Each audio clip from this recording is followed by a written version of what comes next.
Corona पर PM Modi आज एक मंथन बैठक करने वाले हैं। आज अधिकारियों से बातचीत करेंगे पीएम मोदी। हिमाचल और चंडीगढ़ के अधिकारी भी इसमें मौजूद रहेंगे। 10 राज्यों के 54 जिलाधिकारी भी इसमें मौजूद रहेंगे। इसके साथ ही 20 मई को भी अधिकारियों से बातचीत की जाएगी। तो कोविड को लेकर एक और अहम मंथन बैठक आज होने वाली है। पीएम मोदी की तरफ से यह मंथन बैठक होगी जिसमें जिलाधिकारी भी मौजूद रहेंगे।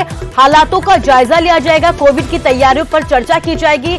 क्या कुछ तैयारियां की जानी है, क्या कुछ आगे किया जाना है, इसको लेकर अधिकारियों के साथ बातचीत होगी। तो आज एक और अहम बैठक, पीएम मोदी इस बैठक में शामिल होंगे। आपको बता दें कि अब तक कई दौर की बैठकें हो चुकी है। 10 राज्यों के 54 जिलाधिकारियों की आज एक अहम बैठक होने जा रही है जिसमें कोरोना को लेकर तैयारियों पर चर्चा की जाएगी।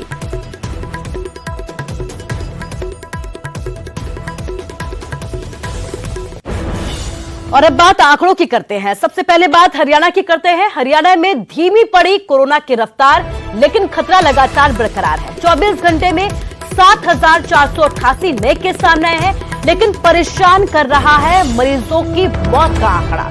114 कोरोना मरीजों ने पिछले 24 घंटे में दम तोड़ दिया है। गुरुग्राम की अगर बात करें तो सबसे ज्यादा गुरुग्राम में 11 मौतें हुई है। हालांकि आंकड़ों में थोड़ा कमी जरूर देखी गई है। गुरुग्राम में एक दिन में 14,279 मरीज ठीक भी हुए हैं। तो हरियाणा का आपको हाल बता रहे हैं। हरियाणा में लॉकडाउन लगाया गया है और लॉकडाउन के बाद कहीं ना कहीं थोड़ा कमी जरूर देखने को मिली है आंकड़ों में। 7,488 नए केस सामने आए हैं पिछले 24 घंटों में, लेकिन जो मौत का आंकड़ा है वो अभी भी परेशान कर रहा है। 114 कोरोना मरीजों ने दम तोड़ दिया हरियाणा में। गुरुग्राम में 11 मौतें हुई हैं।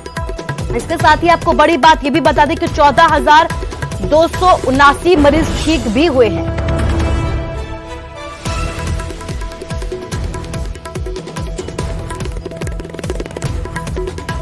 और ज्यादा जानकारी के लिए हमारे संवाददाता धर्मवीर हमारे साथ लाइव जुड़ गए हैं। धर्मवीर, लॉकडाउन के बाद थोड़ा आंकड़ों में कमी जरूर आई है, लेकिन जो मौत के आंकड़े हैं वो अभी भी परेशान कर रहे हैं।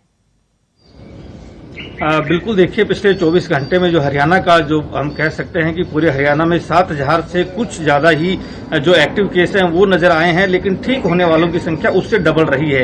यानी कि 14,000 से ज्यादा लोग ठीक भी होकर के गए हैं। लेकिन सबसे जो बड़ी बात है वो यही है, जो आपने भी कहा कि लगातार जो मौत का आंकड़ा है वो कम नहीं हो रहा, वो लगातार उसी तरह से शहर दर शहर जो है सामने आ रहा है। जो एक बड़ी वजह है कि शायद वो चिंता की बात भी है कि आखिरकार इतनी मौतें हो रही हैं, तो जाहिर सी बात है चिंता की भी बात है।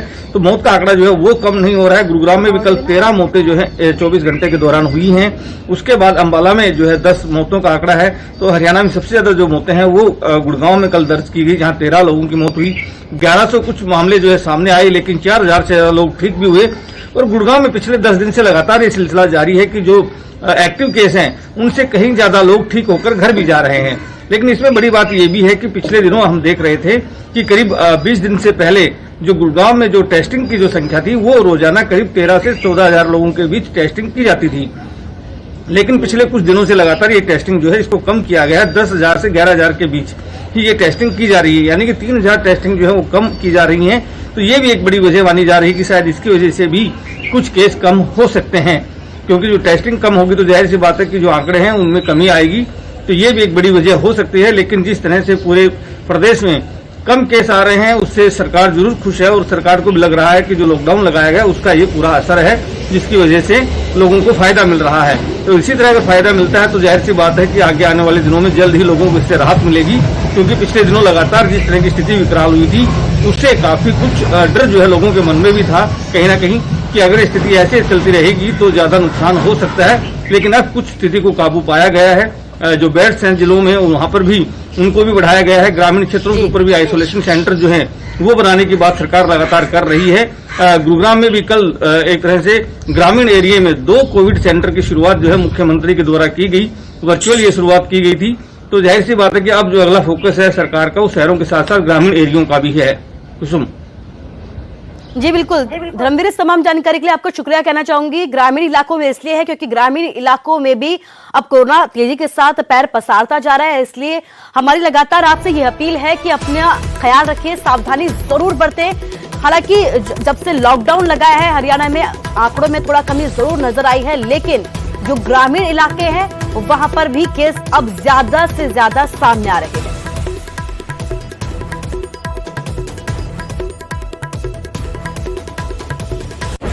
और अब बात हरियाणा के बाद हिमाचल की करते हैं। हिमाचल में भी कोरोना की रफ्तार लगातार तेज होती जा रही है। प्रदेश की अगर पॉजिटिविटी रेट की अगर बात की जाए तो राष्ट्रीय औसत से भी ज्यादा है। बीते एक सप्ताह में 28.9% पॉजिटिविटी रेट है।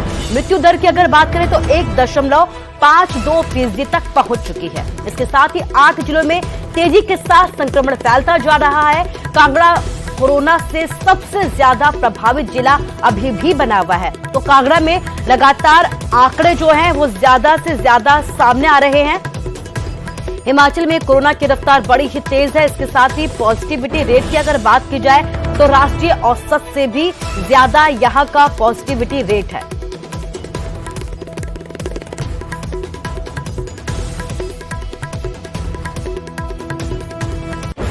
और इसी के साथ ही हिमाचल में लगातार कोरोना का कहर जारी है।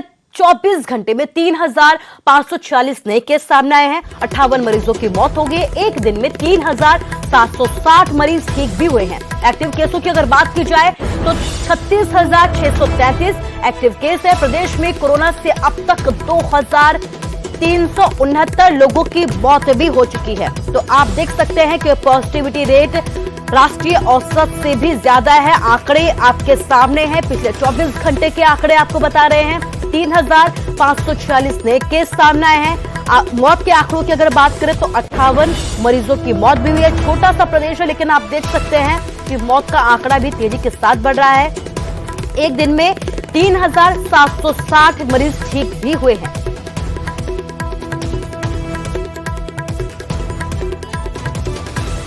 विचित्रा हमारे संवाददाता हमारे साथ लाइव जुड़ गए हैं। विचित्रा, आपसे ये जानना चाहूंगी कि लगातार आंकड़े सामने आ रहे हैं, मौत के आंकड़े भी लगातार बढ़ते जा रहे हैं।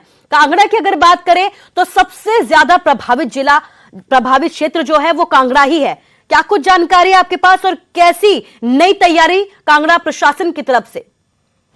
देखिए, कुछ मैं सबसे पहले बताऊं तो अभी जो मैं देख रहा था कि और एवेल्यूशन भी कर रहा था कि पिछले 3-4 दिनों में जो केसेस किस तरह से जो है रफ्तार बढ़ी है या कम हुई है, यानी जो संपूर्ण कोरोना कर्फ्यू लगाया था उसका क्या लाभ जो है वो यहाँ की जनता को हुआ है। इसलिए क्योंकि कांगड़ा जो है आज हिमाचल प्रदेश में सबसे हॉटस्पॉट जिला जो है कोरोना संक्रमण के लिहाज से बना हुआ है।